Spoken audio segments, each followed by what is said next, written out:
The gospel writer tells us it was about noon. There was a lot packed into "it's about noon." You see, Jesus had journeyed enough that he got to the middle of the day. Jesus chose to go through Samaria. Now, most Jews in Jesus' time would have gone around Samaria, no matter if it took them longer or not to get where they were going. Now, if you've ever seen an ancient map, you might know this already, but if not, I'll share this with you.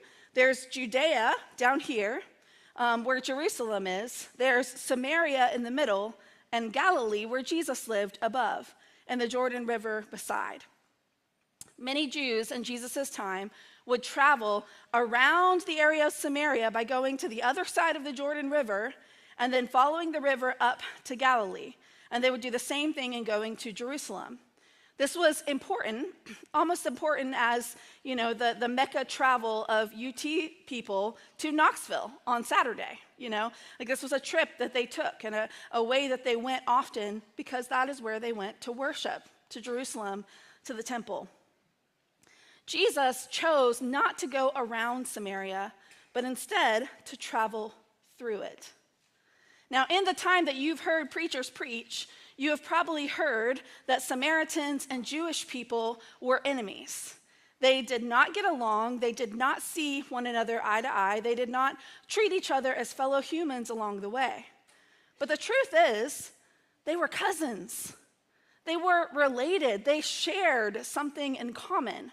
And that was a rich history of their ancestors, which is part of the story that the woman recalls as she is talking with Jesus in this passage.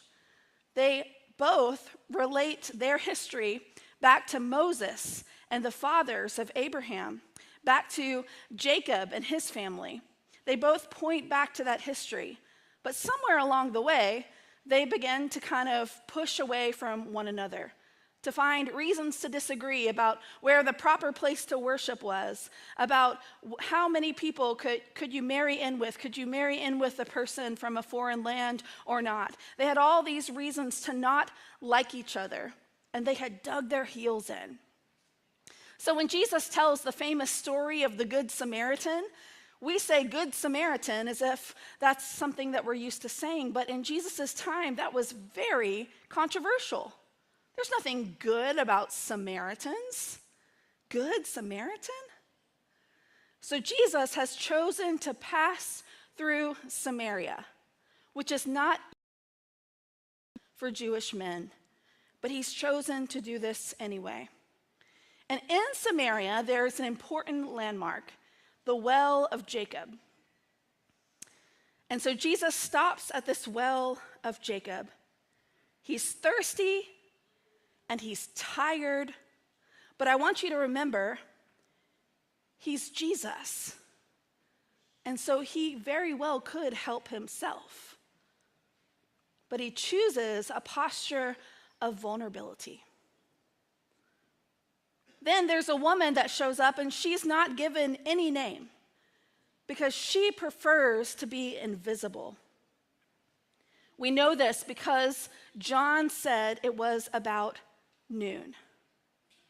Only someone choosing to be invisible would get out in the heat of the day to go and get water for their family. There they are at Jacob's well, according to the gospel writer, which again is another signal for our Jewish friends, because that is a typical Jewish meet cute, if you will. There were lots of Jewish couples that met at the well. Kind of like how different generations have places that they talk about meeting their respective spouses. Maybe it was at the Little Top, which maybe used to be the Big Top in the drive-in time. That's where you met your spouse. Or maybe you met your spouse in the parking lot. I guess that happens. Over in the parking lot over here, you meet your spouse. Or you met your spouse at the soda pop, Or for me, I always say, it was the summer of 2007. I was at Lake Junaluska. That's where my spouse story begins. But for the Jewish people to hear this story told, they would have thought, is Jesus about to meet a wife? What is going on here? Because they had the story of Jacob and Rachel, of Jacob's father, Isaac, meeting his wife, Rebekah, at a well. of even Moses meeting Zipporah at a well. It was far enough back that there were lots of stories of people meeting their spouse at a well. So with all these things in context about Jesus and the Samaritan woman meeting in a place where they have shared ancestry, about the future of probably some sort of meet cute event, but then Jesus not interacting with her in that way, I want you to have that in your mind as we look at the story between Jesus and the woman at the well. As Susie told us this morning, Jewish men did not start conversations with women, or especially Samaritans. So Jesus breaks the rules of the customs of his day. And then Jesus tells her what is true about herself, which is why she would prefer to be invisible, to come to the well in the hot of the day without the possibility of having to interact or deal with the glances of other women in her village. Now, one story that has been popularized for many years around this woman is that she had multiple relationships which led to a seedy past. Now, that is one way to kind of interpret this, and I'm being careful with the words because we are a mixed congregation of different ages, so I'll let you draw your conclusions. Another possibility might be that she was trapped in the customs of her day, that she's oppressed by the laws that exist about women of her day. Since women could not get a divorce, she would have been divorced by the men that left her. Only the men were granted that opportunity. One other possibility is that she was infertile and could not conceive a child, so her husbands divorced her. Another possibility fitting into the Jewish law and custom of the time is that she's been passed between brothers or men within the same family upon the previous husband's death.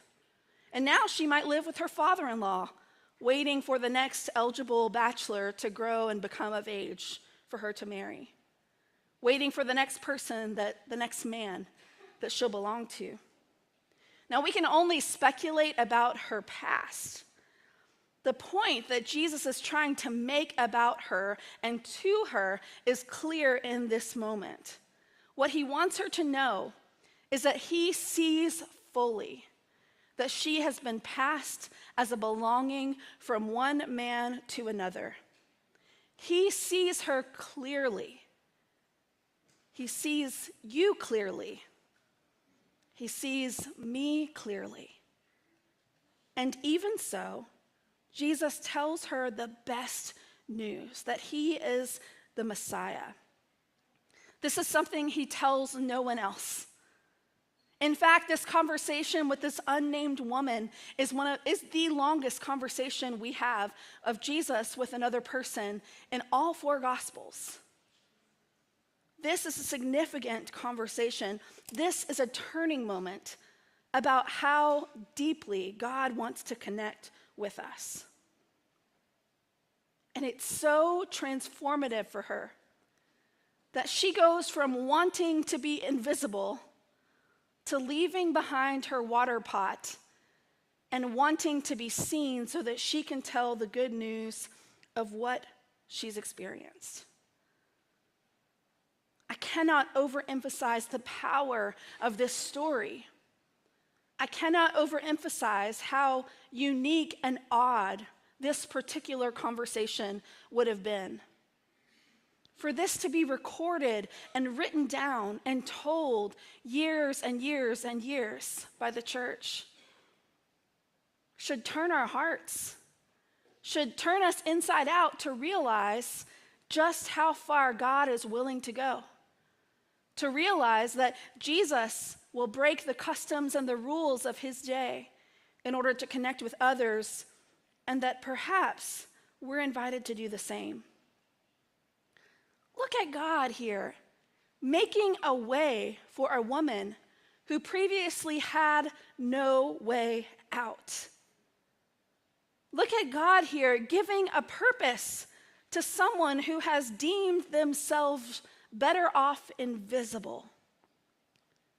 Look at God using vulnerability the vulnerability of his thirst and need in order to connect with another human being, inviting us to do the same.